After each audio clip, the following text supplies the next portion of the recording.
Hello everyone and welcome back to another video. So guys, आज की जो video आप सभी के लिए काफ़ी इंपॉर्टेंट है बिकॉज आज की इस वीडियो में हम लोग बात करने वाले हैं सप्लाई एंड डिमांड के बारे में।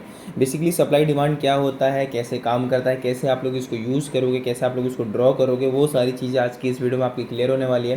तो वीडियो को स्टार्ट करते हैं। देखो, सबसे पहले आज मैं आपको ये समझाता हूँ कि how you can identify where big players are buying और सेलिंग देयर पोजीशंस। सबसे पहली चीज़ आपको ये समझनी पड़ेगी। देखो, बिग प्लेयर्स आप सभी को पता है, जो इंस्टीट्यूशनल बाइंग्स होती हैं, FIDIs होते हैं।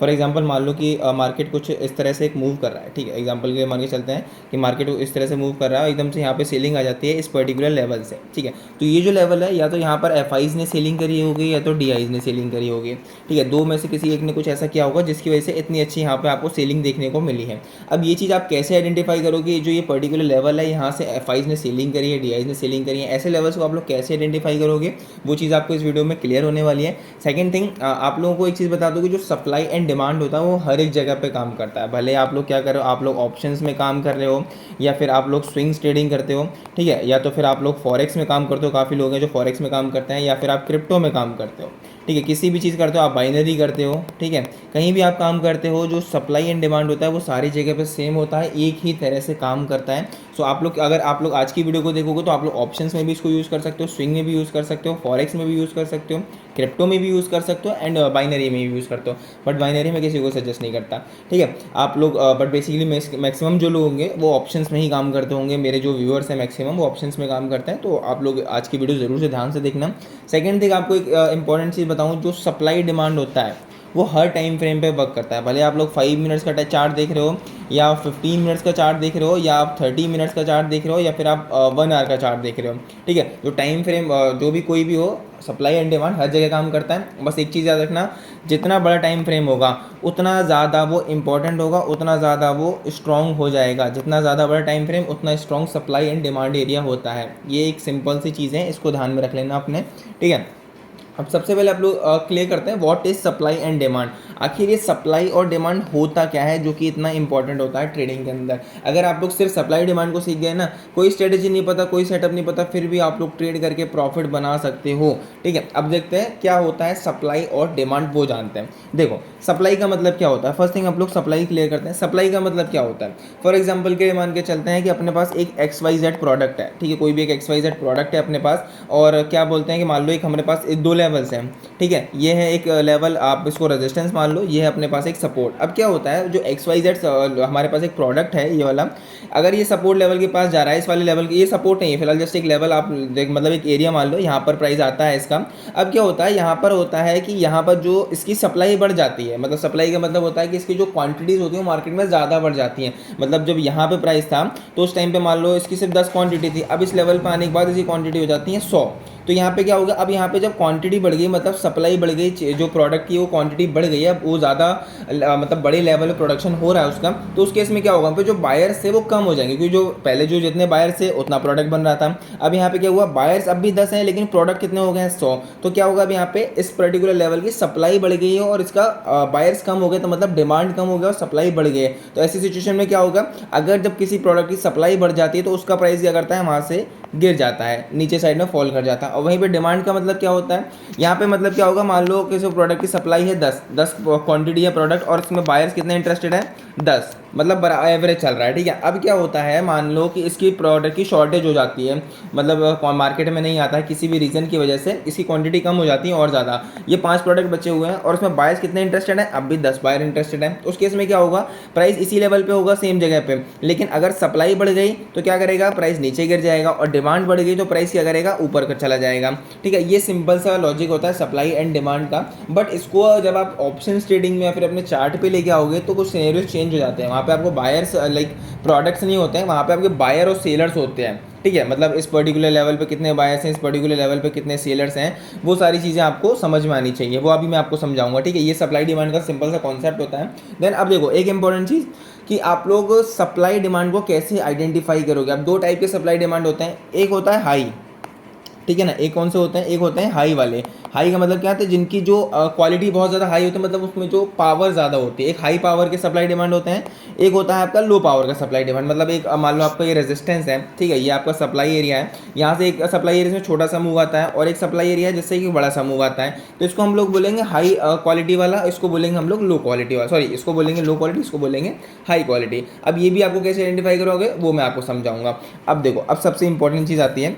सबसे पहले क्या है, आप लोगों को पता चलना चाहिए कि अपने मार्केट में दो टाइप के एरियाज होते हैं, ठीक है, दो टाइप के एरियाज होते हैं। जब भी आप चार्ट देखते हो, फॉर एग्जांपल मान लो आप चार्ट देखते हो कुछ इस तरह से चार्ट मूव करता है, ठीक है, इस तरह से आपको देखते हो कुछ चार्ट मूव करता है, तो यहाँ पे अपने पास इस चार्ट में दो एरिया होते हैं। एक तो ये होते हैं जो ये आप ये वाले एरिया देख रहे हो, ठीक है, एक तो ये एरिया होता है और एक होता है ये वाला एरिया जो आप ये देख रहे हो।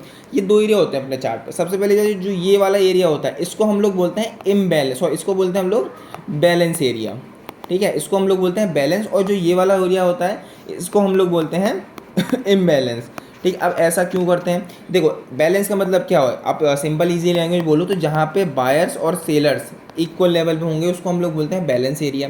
जहाँ पर अब इसमें क्या है, यहाँ पे आपको देखने को मिलता है बायर और सेलर दोनों सेम है, इसलिए प्राइस एक जगह पर कंसोलिडेट कर रहा है, सिंपल सा एक जोन में अटका हुआ है। यहाँ पे क्या है, प्राइस में बायर्स इसमें मार्केट में बहुत ज़्यादा है, एकदम से प्राइस को मूव कर रहे हैं अप साइड में, यानी कि ये इम्बैलेंस है। मतलब यहाँ पे जब किसी एक लेवल पे किसी एक मतलब सेलर्स हैवी हो जाए या फिर बायर्स हैवी हो जाए तो वो होता है एक इम्बैलेंस एरिया, और जहाँ पे बायर सेलर दोनों सेम हो उसको हम लोग बोलते हैं बैलेंस एरिया, ठीक है, ये समझ में आया। अब आप लोग चार्ट पे कैसे इसका यूज़ करोगे, देखो क्या करना होता है। फॉर एग्जांपल मान के चलते हैं कि अपने पास ये एक लेवल है, ठीक है। अब यहाँ पे क्या होता है, प्राइस यहाँ से ऊपर जा रहा है, किसी भी तरह से मूव करके ऊपर गया, इस पर्टिकुलर लेवल के पास पहुँचा। अब यहाँ पे क्या करता है, एक कैंडल सस्टेन करती है इस तरह से, ठीक है, फिर अगेन एक कैंडल सस्टेन करती है, एंड देन नेक्स्ट कैंडल में एक अच्छी खासी आपको सीलिंग देखने को मिल जाती है। इस तरह से कुछ आपको होता है, ठीक है। आपके पास ये लेवल नहीं है अभी फिलहाल में, ठीक है। आप क्या करो, इस लेवल को हटा दो। प्राइस क्या कर रहा है, मार्केट इस तरह से ऊपर जा रहा है, एक पर्टिकुलर लेवल पे आता है, यहाँ पे एक कैंडल सस्टेन करती है, फिर अगेन एक कैंडल बनती है छोटी सी, फिर एक अच्छी खासी बड़ी 2-3 कैंडल बन जाती है इस तरह से, ठीक है। प्राइस यहाँ से डिप कर जाता है। अब आप क्या करोगे, आपको यहाँ पर एक लेवल मिला जहाँ से एक अच्छी खासी सेलिंग आई। आप क्या करोगे, इस कैंडल का हाई और लो, मतलब ओपनिंग क्लोजिंग अगर छोटी कैंडल है तो मिला के आप एक पूरा इस तरह का एक लेवल बना दोगे, ठीक है। आपके पास अब यहाँ पर एक लेवल बन गया जिसका क्या है, ये एक सप्लाई एरिया है। क्यों, यहाँ से एक अच्छी खासी आप देखोगे तो सेलिंग आई है दो कैंडल में, ऑलमोस्ट मान लो आपको 100 पॉइंट से भी ज़्यादा का मूव आपने कैप्चर कर लिया सिर्फ दो कैंडल्स के अंदर में। तो ये आपके लिए क्या होगा, ये होगा आपके लिए एक हाई क्वालिटी, ठीक है, ये होगा आपके लिए एक हाई क्वालिटी सप्लाई एरिया, ठीक है। अब क्या होता है, यहाँ पे अगर प्राइस ऊपर दोबारा जाता है, इस पर्टिकुलर लेवल पे आता है और कोई भी एक रिजेक्शन कैंडल ऐसा कुछ इस तरह का कुछ फॉर्म होता है, तो आपको पता है कि प्रीवियस टाइम पे यहाँ से एक अच्छी खासी सप्लाई आई थी, सेलिंग आई थी, अगेन आप यहाँ से एक पुट साइड के लिए पोजीशन बना सकते हो, ठीक है। अब इनकेस मान लो ये तो हो गया आपका हाई क्वालिटी वाला। अब लो क्वालिटी वाला कैसे होगा, ये मान लो कि प्राइस दोबारा अगेन ऊपर लेवल के पास जाता है, किसी मतलब जा रहा है प्राइस ऊपर, यहाँ पे क्या होता है, अगेन 2 से 3-4 कैंडल बनती हैं, ठीक है। अब उसके बाद क्या होता है, प्राइस इस तरह से मूव करके आ रहा है इस तरह से, ठीक है, एक ग्रीन कैंडल बन जाती है, फिर एक रेड, फिर एक रेड, फिर एक ग्रीन, फिर एक रेड।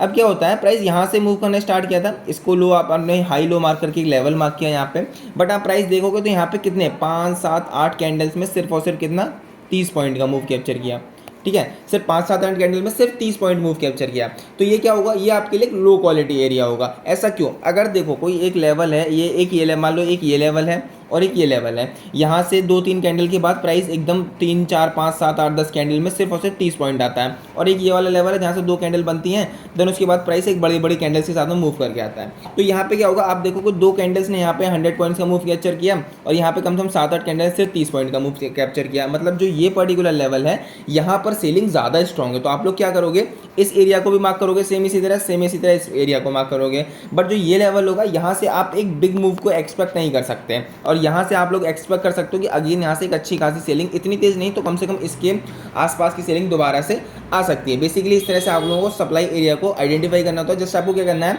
जहाँ से भी सेलिंग आई है उसके, जैसे मान लो कि आपको इस कैंडल से सेलिंग आई तो इसके पहले वाली जो कैंडल है इसका आपको ओपनिंग और क्लोजिंग को मार्क करके एक जोन ड्रॉ कर लेना है। देन उसके बाद वो आपके लिए एक अच्छा खासा सप्लाई एरिया बन जाएगा। अगेन प्राइस वहाँ जाता है, कोई रिजेक्शन कैंडल फॉर्म करता है तो आप लोग उस सिचुएशन में वहाँ से पुट साइड के ट्रेड को प्लान कर सकते हो।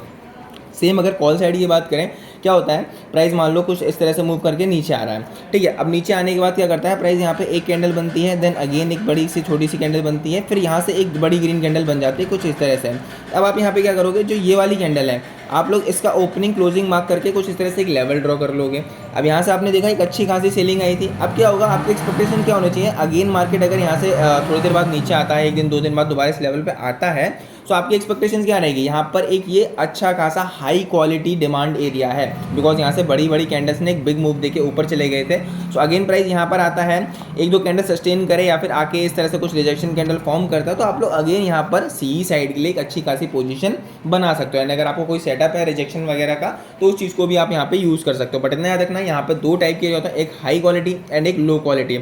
हाई क्वालिटी पे आपको ज़्यादा प्रेफर करना है जहाँ से कम कैंडल में ज़्यादा मूव आया हो। फॉर एग्जाम्पल आपको ईजी लैंग्वेज में बोलूँ तो कम कैंडल्स में ज़्यादा मूव आता है, तो उसको हम लोग बोलते हैं हाई क्वालिटी एरिया। एंड वहीं सेम मूव अगर आप देखोगे, मान लो यहाँ पर इस लेवल पे आया 2 कैंडल्स में 100 पॉइंट्स का मूव, और एक डिमांड आपका एरिया है ये वाला, जहाँ से क्या करता है 2-3 कैंडल बनती हैं, देन यहाँ से मूव आना स्टार्ट होता है, लेकिन यहाँ पे बहुत स्लो मूव आ रहा है, ठीक है, बहुत स्लो मूव आ रहा है। तो उस सिचुएशन में क्या आप करोगे, आप इस वाले को ज़्यादा प्रेफर करोगे, ठीक है। अगर आपको इस वाले पे बाइंग मिल भी रही है तो आप लोग इसको थोड़ा सा अवॉइड करने की कोशिश करो तो ज़्यादा बेटर रहेगा। ये सिंपल सा कॉन्सेप्ट होता है डिमांड और सप्लाई को आइडेंटिफाई करने का। एक बार मैं इसको आपको अपने चार्ट पे भी चल के दिखा देता हूँ ताकि आप लोग और अच्छे समझ जाओ, ठीक है। देखो ये है अपना बैंक निफ्टी का चार्ट, इसको अपन लोग ओपन करते हैं। ओके, अब देखो यहाँ पे क्या होगा, फॉर एग्जांपल अपने को अगर एरिया मार्क करना है तो आप लोग कैसे मार्क करोगे। यहाँ पे जैसे कि आप लोग देखोगे तो कल का मार्केट का एरिया है, यहाँ पे आप लोगों को देख रहे हो कि इस कैंडल के बाद में एक अच्छी खासी अपने को सेलिंग देखने को मिली है, ठीक है। हमने क्या करा, यहाँ पर एक ये वाला एरिया जोन इस कैंडल का ड्रॉ कर लिया। अब अपनी एक्सपेक्टेशंस क्या रहेगी,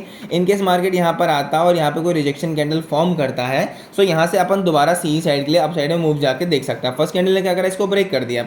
ब्रेक करने के बाद क्या हुआ, यहाँ से प्राइस नीचे नहीं गया बिकॉज ये अच्छा एरिया था, ठीक है। अब यहाँ पे क्या होता है कि अब देखो एक चीज़ और इंपॉर्टेंट याद रखना, यहाँ से क्या आया था, सेलिंग आई थी पहले साइड, पहली बार में जो मतलब एक अच्छी खासी सेलिंग आई थी। अगर यहाँ पे अपन को प्राइस नीचे आने के बाद अगेन यहाँ पर इस साइड में कोई रिजेक्शन कैंडल बनता और पुट के लिए पोजीशन बनती, वो ज़्यादा अच्छे से हम प्रेफर करते हैं, बिकॉज यहाँ पे पिछले टाइम भी पुट के लिए ही सेलिंग आई थी, ठीक है। अब यहाँ पे क्या है, अभी इस करंट में देखोगे तो इस कैंडल से एक बाइंग आनी स्टार्ट हुई थी। हम क्या करेंगे, इसकी प्रीवियस कैंडल कौन सी है, ये वाली कैंडल है, इसका यहाँ पे इस तरह से एक जोन मार्क कर लेंगे, ठीक। अब क्या एक्सपेक्टेशन है कि प्राइस अगर दोबारा नीचे आता है और यहाँ पे कुछ इस तरह की रिजेक्शन कैंडल बनाता है, सो मैं यहाँ से सी साइड के लिए पोजीशन को बना सकता हूँ, ठीक है। ये सिंपल सा अपना लॉजिक रहता है सप्लाई एंड डिमांड को मार्क करने का। बहुत इजी लैंग्वेज मैंने आपको सिखाया है, आई होप आपको समझ में आएगा। आप प्रीवियस टाइम पे कहीं पे भी जाके देखोगे तो ये अच्छे से काम करेगा आपका। एंड इस तरह से आप लोग अच्छे खासे लेवल्स को आइडेंटिफाई करके अच्छे खासे प्रॉफिट्स बना सकते हो। एंड अगर वीडियो पसंद आई तो वीडियो को लाइक करके चैनल को सब्सक्राइब कर देना। एंड नेक्स्ट टॉपिक आपको कौन सा चाहिए वो भी कमेंट बॉक्स में ज़रूर बताना।